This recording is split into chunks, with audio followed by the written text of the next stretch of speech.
right, you ready for a little bit of Francais, a little bit of French? You're so going to butcher this. No. You are so going to butcher this. Here. For all of you French speakers, here we go. Vraiment, les Français sont pas idiots ou quoi? That wasn't too bad. Yeah, you Let me do it again. You butchered it. Vraiment, les Français sont pas idiots ou quoi?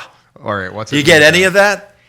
Hey, Trento, stick to the Italian. All right, I'll do it in English. Really? Are the French not idiots or what? Of course they are. Not all of them, because we have one good one. French friend on with us, and we'll bring him on a little later today. They're But certainly the minority. Unbelievable what happened yesterday I in know. the French Parliament. Somebody want to tell the folks, because I'm beside myself. Oh, you talk about the where they had the iPhones over in ISIS, and they had to write home, and they couldn't because they didn't have places to plug their iPhones No, in. I'm not talking about the French that left France and went through Turkey to go fight in Iraq with the Islamic State to kill Jews and Christians. I'm not talking about those French who, when they got over there, realized this is harder than we thought. We can't keep our iPhones charged, and about 200 or 300 of them are coming back now. I'm not talking about those French. Not those. No. Oh, you talk about another group, huh? Okay. No, and I'm not talking about the French that have abandoned 750 banlieues, 750 areas in France to Islamic jihad, where not only citizens can't go in, police can't go in, emergency vehicles can't go in, and we've been there, Mark. We've seen that. I'm not talking about those French. You don't talk about the French where they're praying in the streets, taking over the streets, and shutting down the streets of Paris. I'm not even talking about those French. French. Okay. So we have a video we'll show in a little bit about those French. Oh, okay. I'm talking about the elected officials in France. Oh, the really smart ones. The really smart ones. And I'm not talking about the ones that built the nuclear reactor at the Osirak in Baghdad. Not the ones who built. No. Okay. Or the ones that built the nuclear reactor in Syria. Right. No, I'm not talking about those French. Are you talking about the French that withheld weapons from Israel during prior wars? No, I'm not talking about those French. Boy, this is a tough question, Tom. Let me read my opening statement again. Vraiment, les Français sont pas idiots ou quoi? Okay? Really, are not the French idiots or what?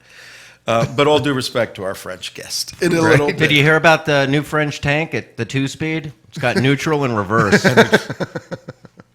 I'm sure we can occupy the next... Max's eyes are shifting a little. The next 50 minutes on French military jokes, though ironically, the special forces in France actually do a good job. No, they are great. Those Special forces guys do are a good job. fantastic. Tom Trento here at 9 minutes after 4 o'clock on December 3rd, 22 days till Christmas.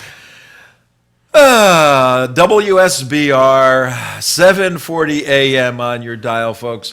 What a day yesterday. The French Parliament voted overwhelmingly to recognize Palestine, whatever that is. So what is the entity Palestine? As a state. Recognize them as a state. As another one of the states in the world. You just can't say it, Tom. It's like choking you to say it. And look, it was a resolution. It wasn't any sort of binding anything, but it sends reverberations worldwide to both sides, and there's already ramifications. And we have two fabulous guests today, folks. We're the United West. We are uniting the West.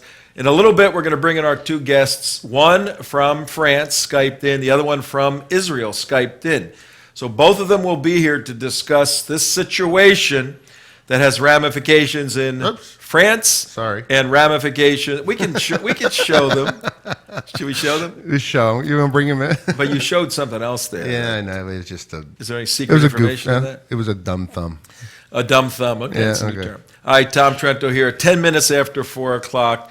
And our show today is to analyze the French decision, the ramifications for national security issues for Israel, France, and the United States, and to get a on-the-ground report from our good friend Arie Egozi on other issues going on in Israel, like a new election coming up in March, other attacks, one just a couple of hours ago, an attack in France yesterday right after the recognition by the parliament. And we have on the ground in France our good friend Max. He'll also be giving that analysis. But right now we want to go to some really troubling video that is going around the internet from this ongoing festering sore called Ferguson. And as you know, the National Guard is there to keep peace as the rioters are trying to not keep the peace. And we want to show a metaphor here of the two mindsets that are splitting that city and that many are trying to split this country in half with these two mindsets. Take a look at this short clip, then we'll discuss the two mindsets in play. Now here they're burning the American flag on the ground, as you can see on the video if you're watching. Audience, you can hear this. And it's burning in the middle of a... Looks like Florissant, the main drag there. Right.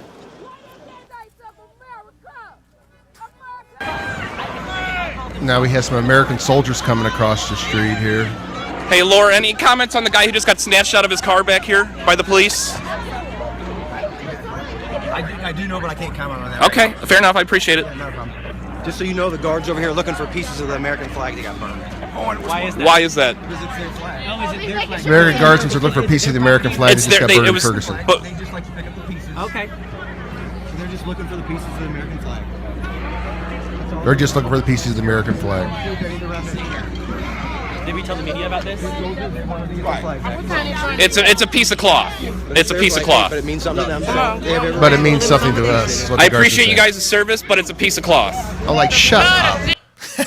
Shut the F up. You know, it's a piece of cloth, but it means, he says, oh, just a piece of cloth. I go, yeah. Okay. I renamed Ferguson, by the way. It's Ferguson. Ferguson. Ferguson. Yes. Ferguson. Now, that's good.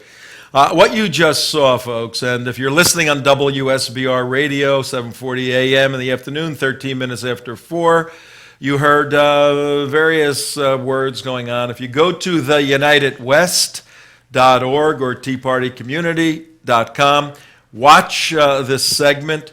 You simply have some of the Ferguson activists burning the American flag. And why are they burning the American flag? Well, for whatever reasons, they burn the American flag, and then 4 National Guardsmen come across the street to pick up the embers, the burnt pieces of the flag.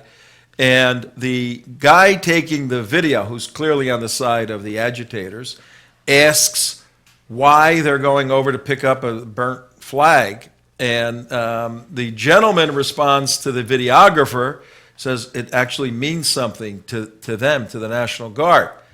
Then the videographer, who's a rioter, then the videographer turns to the 4 guardsmen who are carrying these embers of a burnt flag and says, hey guys, it's just a piece of cloth. It's just a piece of cloth, you know? And that's the metaphorical symbolism that divides this city of Ferguson and divides the mindset of many people in the United States today, and that is starting to apply to other Western countries like France and Israel, where the nationalism isn't that important. The Judeo-Christian worldview isn't that important anymore. It's immediate gratification. And we are here at the United West to argue vociferously and aggressively that if a society, a culture abandons the principles upon which it's built, it's just a matter of time before somebody comes along and tilts you off of your foundation, and you're scrambling to find out who you are, why you're here, and where you're going. So until somebody comes up with a better explanation of how to run a society other than the republic democratic system we have right now based upon the Judeo-Christian worldview, we'll hold that flag up, very proudly wave it, and do all we can not to smack these people in the face when they burn it. Let me tell you. It's frustrating. Damon. I just, as a picture of a Time magazine cover from 9 years ago.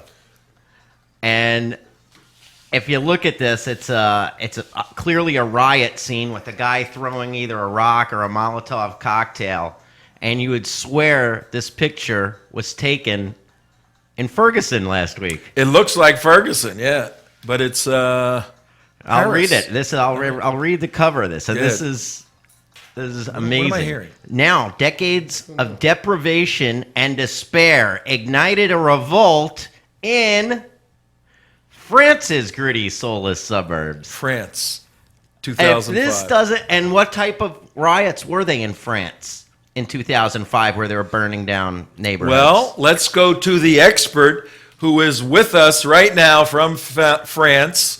We don't know where, somewhere in an underground bunker. We have Maxime Lepante. Maxime, are you with us, our dear friend? There he is. Would help wait, we gotta- volume. There you go. Volume would We help. had to put your volume on. Hi, Max. How are you? I'm very well, and you?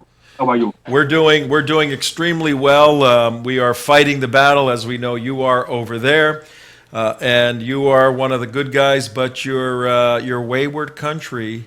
Tell us what's going on with your wayward country.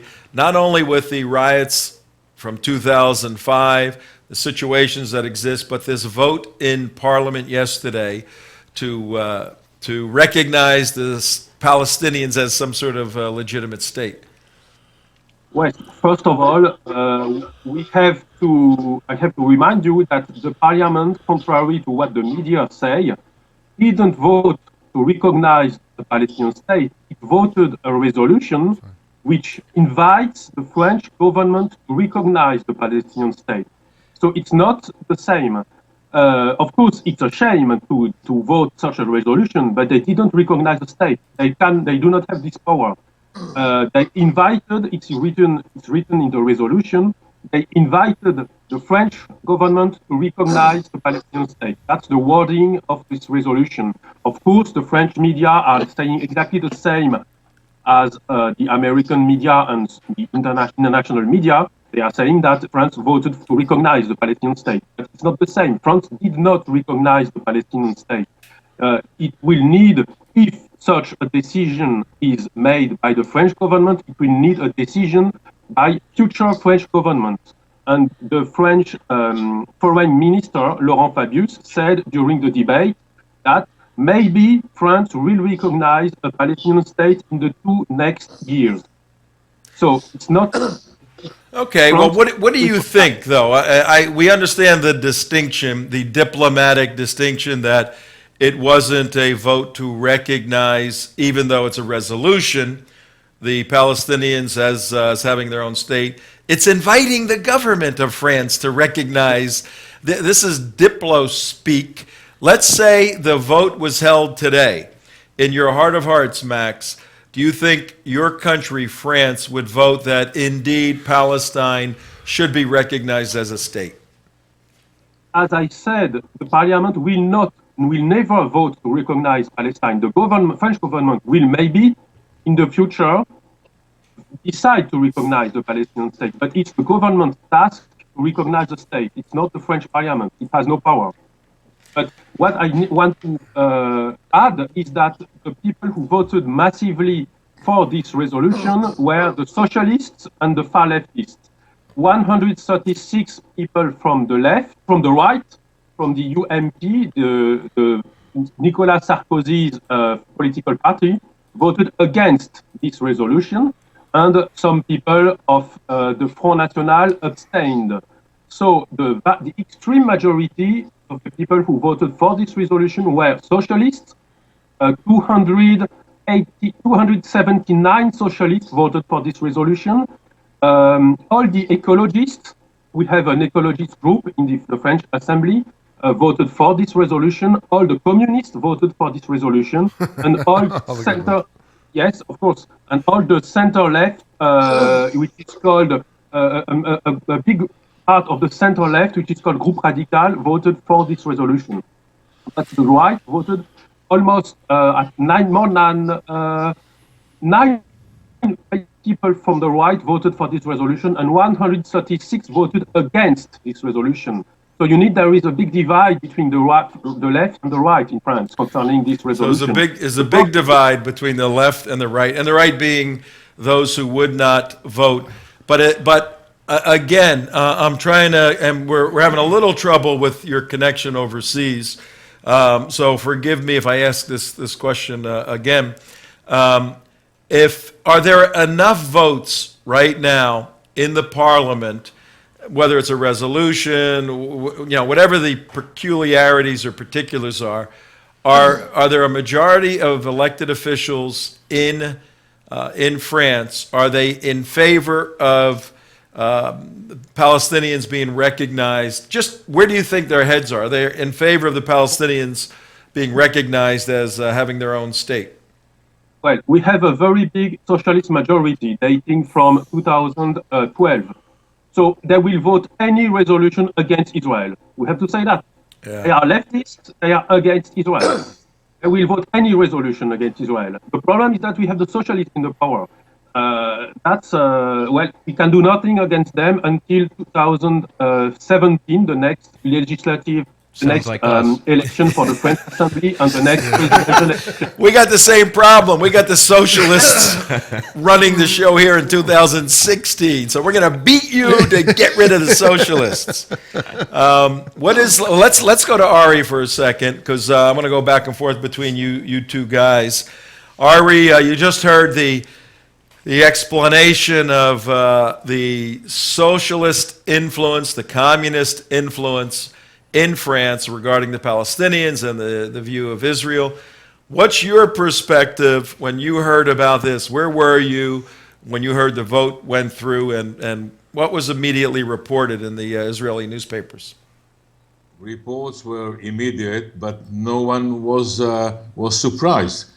My explanation is very simple. The French politicians understand that they lost the war to the Islam, and they just want to be friends with the Islam because they know that they cannot do anything about the Islam. They lost France to the Islamic State or Islamic forces, and now they want to be nice to them in order to be able to continue to live in France. France is in the hand of the Islam now. That's a fact. So no one here was really surprised by the vote, and I think that if there will be another vote, a more meaningful vote, the result will be the same.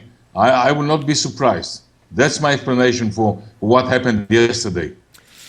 And what were now that's your explanation. What was the feel in the Knesset? Was there any immediate response by Netanyahu or any of the MKs or ministers?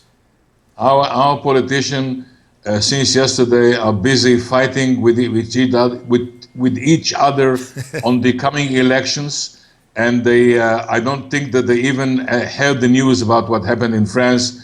They are fighting with each other like kindergarten kids. Netanyahu accuses all the others, they accuse Netanyahu, and that's the only thing they think about now, because the elections will be on March 17. And now they do everything to be a member of the next Knesset. Nothing else interests them now. Same thing here.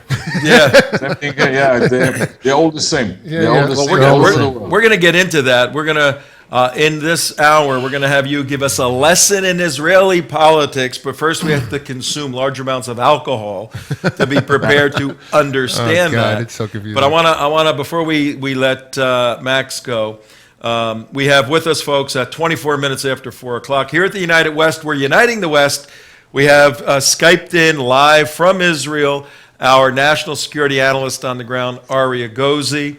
Israel's Homeland Security Home, that's his website dealing with all things national security. And he's a weekly guest giving us a briefing on what's going on in Israel, and he's got some interesting news to report in a little bit. But we had this breaking situation yesterday with the country of France passing a resolution, to agree to pass a resolution, to talk about a resolution, to find out if we want to vote for the Palestinians as a state, as reported by our good friend Max Lepante on the ground. A little bit of background for you folks at 25 minutes after 4, we've been doing the United West counter-jihad work. We're trying to counter the jihad. Arie just made a comment, Max, I'm going to ask you to comment on, that France has essentially been given over in many respects to the Islamic world. And we have been going back and forth, the United West, working with Max, who is a counter-jihad activist with a great group in France trying to fight the Islamic onslaught. But Max, we know that certain areas in France you can't go in, they're Islamically controlled. We know that for a Jewish person to walk around with a kippah, with a yarmulke on, could be a problem. How bad is the Islamic influence or the Islamic threat to Jewish people in France now, Max? Well, first of all, I want to give some correction to what you said concerning the no-go zones. We can walk everywhere in France, and the French police, goes everywhere in France. But in some suburbs, which are very Islamized, they need to take precautions. They need to go in those suburbs by teams of 2 or 3 policemen, or sometimes 2 police cars, and they need to be careful. But they are going everywhere. You do not see dead bodies in the streets in France. I mean, the law is still applied, but they have to take precautions, and they are often attacked by young Muslims. So that's what I wanted to add. But of course, there is a very big problem. We have 8 to 10 million Muslims in France, among 70, 68, I think, million French citizens. So we are the most Islamized country in the EU, and there are more than 2,600 mosques opened now in France, and around 150 new mosques built each year in France. With the collaboration, I would say the treason, thanks to the treason of French elected mayors who are trying whatever they can to ease the building of new mosques in our country. But the French people, I mean the non-Muslim French citizens, are massively against Islam. So you cannot say that France has given up. The left, of course, the left has given up, and the left is openly collaborating with Islam, with Muslims. A vast majority of the left deputies, for example, the left parliament members, voted against the law banning the burqa in France streets. The burqa against. So let me get this straight, because we're losing your audio a little bit here. What you're saying is, and can Arie hear Max? Yes. Can he, if they want to ask each other questions too? Right. What you're saying is, it ain't as bad as the outside world thinks it is, but it ain't that good here, and we are developing an answer, a response, a counter-jihad, counter-Islamization movement. And no, we've been involved in helping with that. There is a point at which it's very difficult to put that Islamic genie back in the bottle. And I know you're working. Just the mere fact, Max, that you have to hide who you are, underscores the threat to you, somebody who works to expose Islamic jihad. Arie, you have any questions for Max? We're kind of losing his signal, but we're going to try to get 1 or 2 more questions in. I want just, if I may, do you hear me? Yeah, go ahead. Yes. Okay, sorry. It's that French internet. French German net. The surveys, the polls show that 75% at least of the French people are opposed to Islam. They are opposed even to the building of mosques. Right. And more than 80% of the French citizens think that Islam is not compatible with democracy. Wow. So that's a fact. The problem is that we have politicians far leftist politicians who are at the head of our country, and they are pro-Islam. Now we have to wait for the right to take the power again, and the right is not extremely anti-Islam, but is not as pro-Islam as the left is. But the French people are very desperate right now because they are massively against immigration. They are against Islamization. They see nobody among the French politicians who seriously wants to protect France from this massive immigration. Well, yeah, that's a problem. If you're on the borderline of losing portions of your country to the Islamization, and the leaders don't want to, as Arie said earlier, don't want to confront it. We point to France and England, we here in the United States, as the place we do not want to be. You're much further down the road. You have more mosques in France, 2,600, than we have 2,200 here in the United States, and we're 5 times bigger than you. Well, Crazy. But they have more they have more Muslims. They got than we 10% do. of their population. I have Ours a question. 1%. I have a question for Max. You were talking about, we've talked about the 750 no-go zones, and you brought it up a little bit earlier. You're saying that there is not 750 no-go zones, meaning that the police and fire departments are not allowed to go in there, or are they allowed to go in there, and what happens if they do go in there?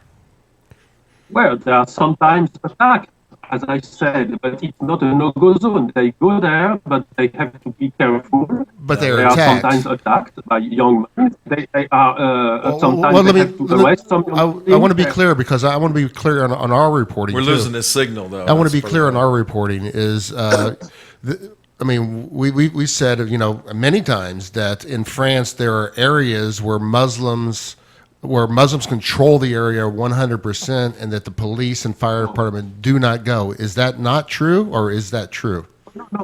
No, that's not true. The fire men, the policemen are going everywhere. As I said, you do not have parts of France where there are dead bodies on the ground. We do not have Sharia courts like they have in the UK. Great Britain. Okay. Does the croissant delivery man go into the banned areas? The croissant delivery man, does he go in?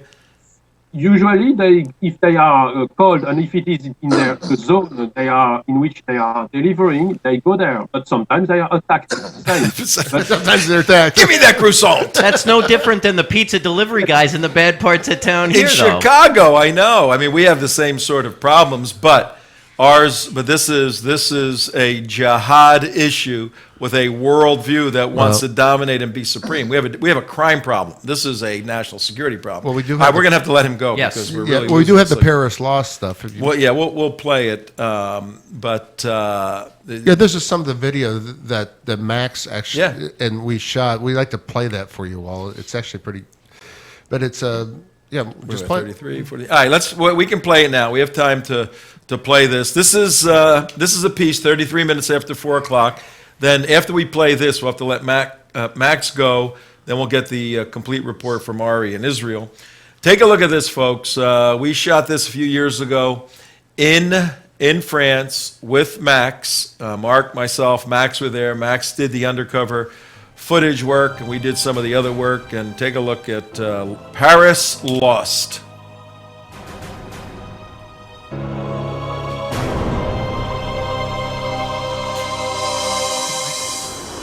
Hi, Tom Trento here in Paris, France, and I want you to see what I just experienced as I accompanied the very brave and courageous Maxime Lepante, the individual that is doing undercover filming of Muslims on Friday Jummah prayers, literally shutting down complete sections of Paris streets.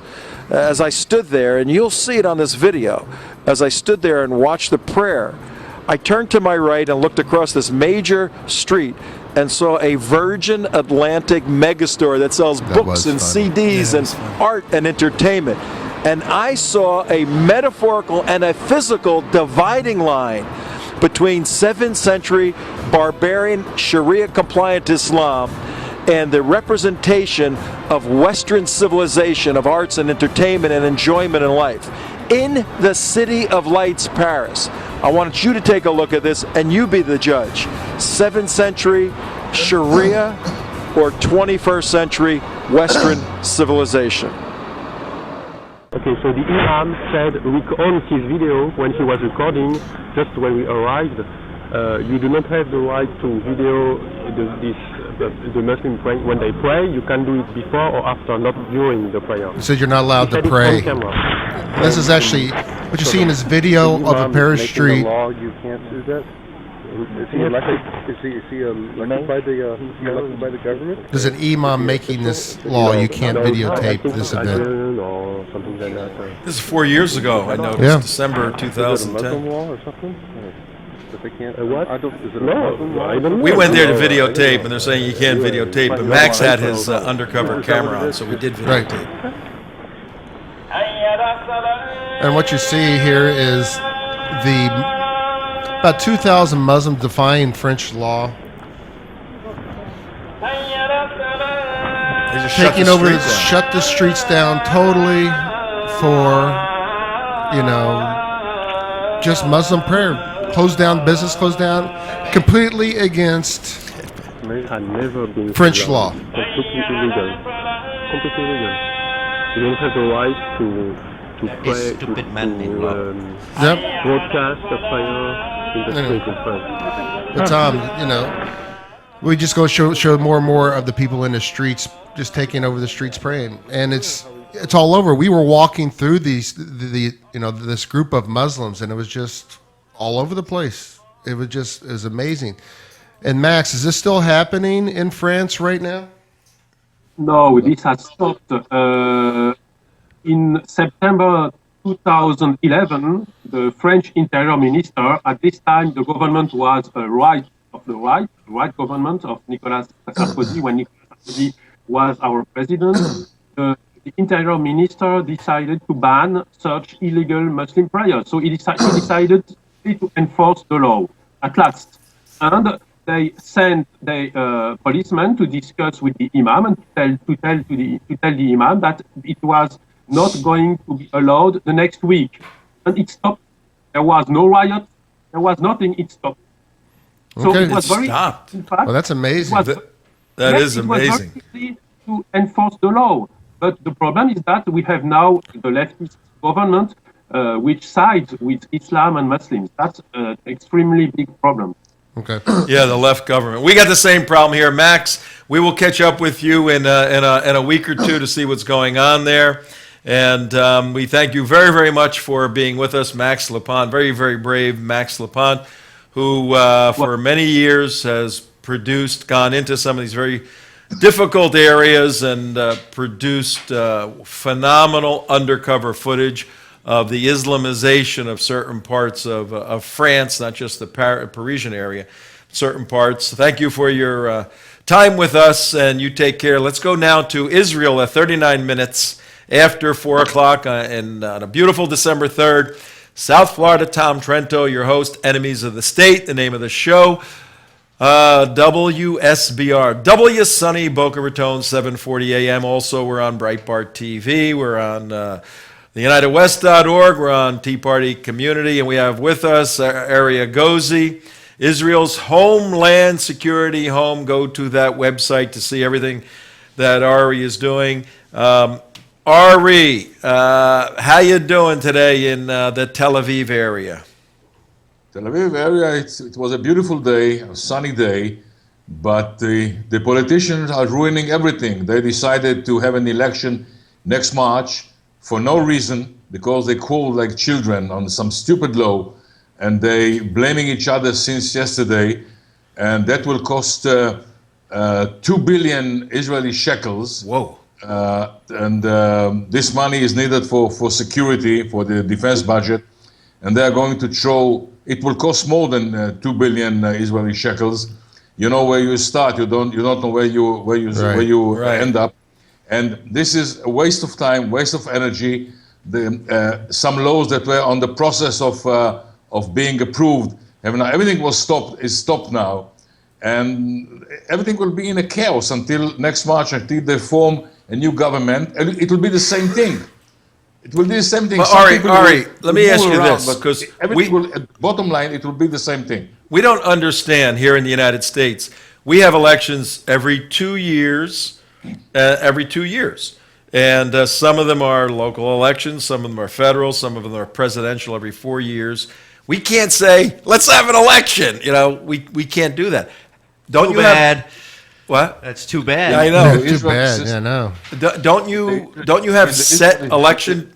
Don't you have set election dates? And if you don't, Yeah, we have set election date every 4 years, but when the government it doesn't function, the prime minister can ask the Knesset to disassemble, and then they call all the parties in the Knesset and they decide on a special election, and that will be in March 17 next year, 2 years before the original time, and it's a waste of time, a waste of money, waste of energy. Nothing will come out of it. And from now on, from now to March, in a situation where the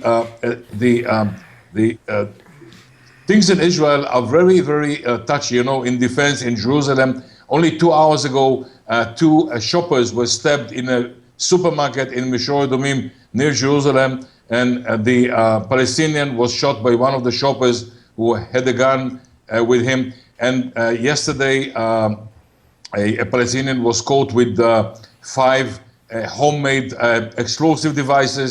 So things need attention, and the government, instead of doing everything, only taking care of things, they are now crawling like children in a kindergarten. Even my grandsons and my granddaughters have a higher level of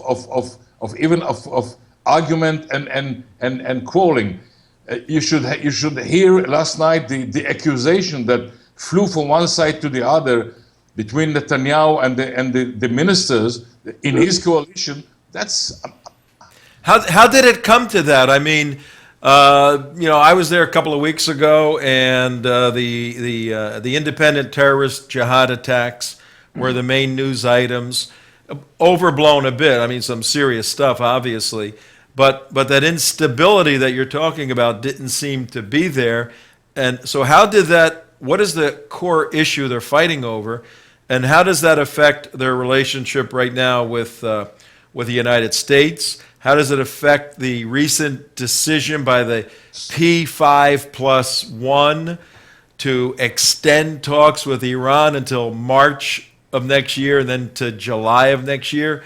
How does the instability in Israel affect all of these geopolitical concerns? The problems in the government were from the first moment. It was an unnatural wedding between those ministers. But they managed to hide it for almost 2 years. And now it erupted because Netanyahu tried to pass a law on the Israel as the homeland of the Jews, some stupid law that is not necessary. Everybody knows that Israel is the homeland of Jews. It's like saying that United States is the home of the Americans. It's nothing. That caused a confrontation between some of the parties, and it erupted. But it was only a matter of time until we all understood that the government will not stay alive until the original date of the election. So it exploded in a big bang yesterday. Netanyahu fired 2 of the ministers, Minister of Justice, Minister of Finance. And today they met in his office and they agreed on a date, March 17. And from now on, I think the government is paralyzed, and it's not good because Israel confronts some heavy problems. You just mentioned Iran with the ongoing talks between the 5+1, and Iran is really mocking these people who come to Brussels or wherever. They come with beautiful suits, drink coffee and eat biscuits. Nothing will come out of it. Iran will have an atomic device before they know it. And now the Israeli government is how do you call it? A lame duck. Lame duck government. Well, Mark has a lame duck cannot Mark's got a do question things. on that. Yeah, you were talking. in 1981, there was an attack on the Iraqi nuclear reactor. It was a very successful attack. Took Saddam Hussein's nuclear program and turned it into rubble. Yes. We just had a show yesterday where we were talking about, is it time to strike Iran in a similar fashion? Is there and one of the little debates we had was, does Israel have the will to attack Iran's nuclear facility the way it had the will to attack Iraq's nuclear facility in 1981? Is that will there, or is it not there? No, I think that Israel has not any intention to attack Iran, because that will be useless, because the Iranian nuclear installations are spread over a large area. And even if you take out one of them, it will cause a delay of 1 or 2 years in the program. So I don't think that anyone in the government thinks seriously of attacking Iran, which is far away from Israel. Such an attack will involve long-range flights of aircraft or missiles. I don't think that this is a way of words, but I think that even Israel understands now that Iran will have a nuclear military capability in a matter of 2 or 3 years from now. The international effort, so-called, to stop the program is worth nothing at all, nothing, waste of time and money.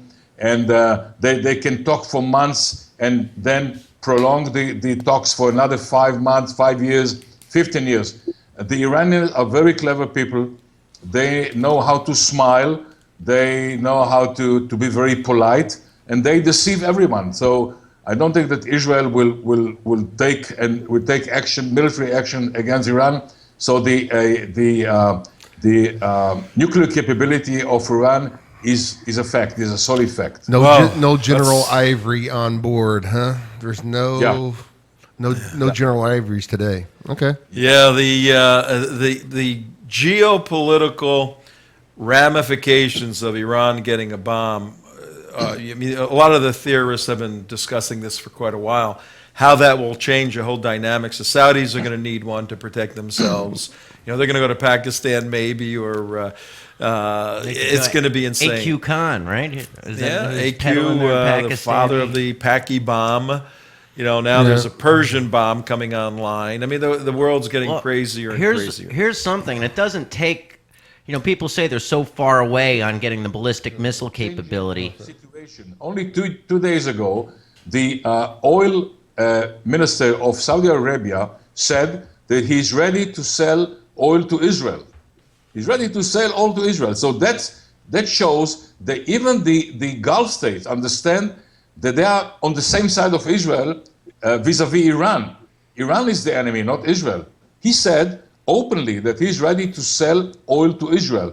And I think this is very symbolic to the changing situation in the Middle East. They all understand that Iran, the Gulf states are the target. And things are changing, but the government of Israel, instead of taking this lead and move forward, now they are busy with the stupid elections. Among themselves. Stupid politicians. That's it. Yeah, well, that's democracy for you.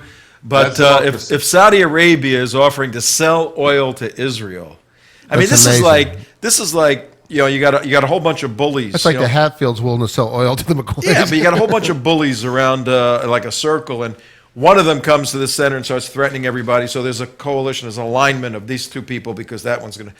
But then somebody else jumps in, and this guy leaves this one and goes over here.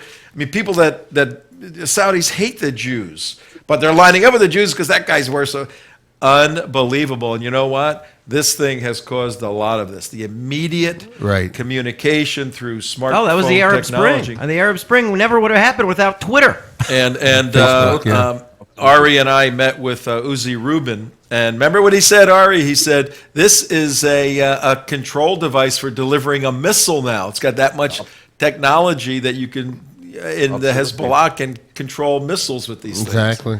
Unbelievable. Yeah, Damon, you got a question. Yeah, well, it's more, as far as Iran goes, people over here view Iran getting the bomb as Israel's problem and the Gulf states' problem.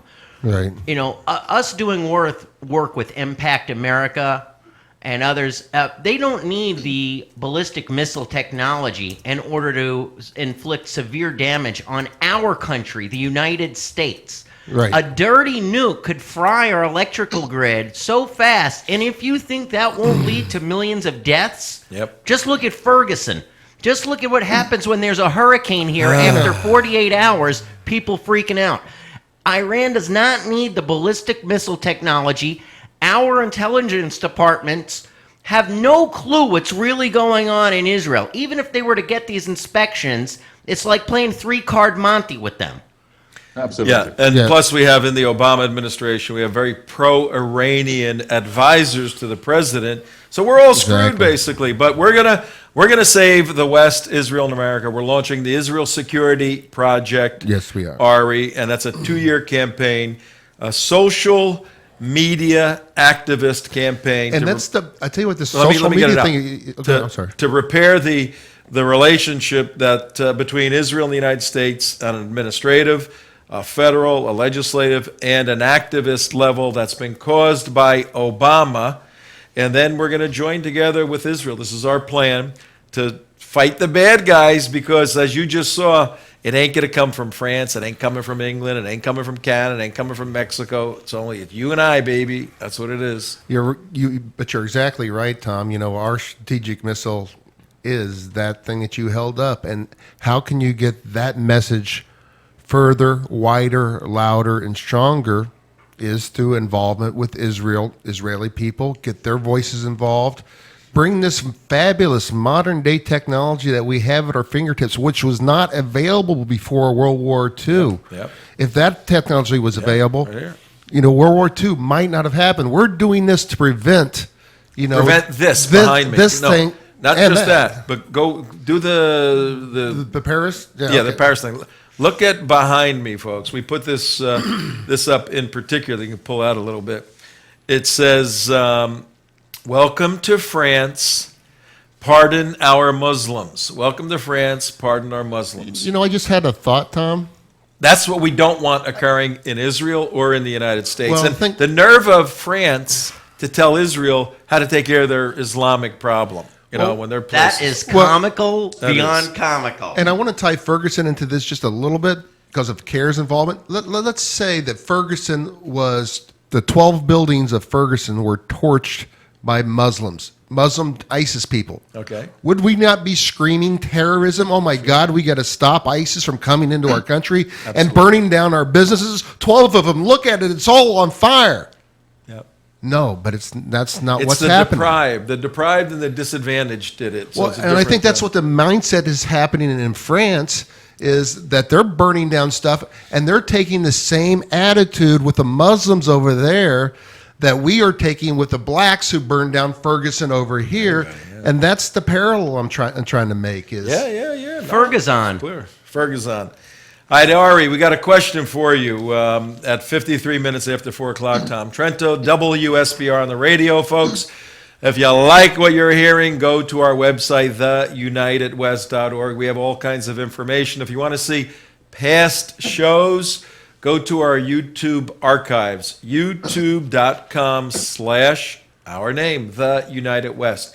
We have several thousand hours that you can look at, but it's chronologically organized and topically, so you can go there and pick stuff out. Pretty cool stuff. Even if you're not very good on the computer, it's easy. It's easy. About a month or so ago, we did an interview with Anjem Chowdhury, the jihadi wonderful Sharia, man, good man from England. We got some dynamite stuff there. But Ari, Tom, what are you doing Saturday? Saturday, tomorrow, Thursday, I'll be at the Atlantis Country Club. Atlantis in Central Palm Beach, speaking on Israel and all of this stuff. And you can go to our website to get the information or send me a note, Tom, at theunitedwest.org. That's tomorrow, Thursday. It's a dinner. It costs like $50 or something. And then I'll just play the video. Saturday. Oh, yeah, we have the video, don't we? No, that's for Saturday. All right, here's what we're doing Saturday. Check out this.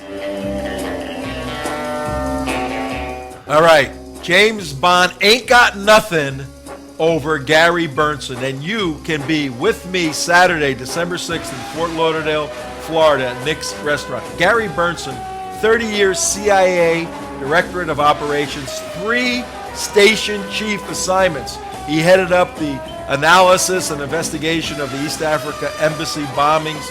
In 2001 December, he led the Jawbreaker team hunt for Osama bin Laden at Tora Bora. In 2000, he was awarded the Distinguished Intelligence Medal. In 2004, the Intelligence Star. Amazing stuff. He will be in Fort Lauderdale.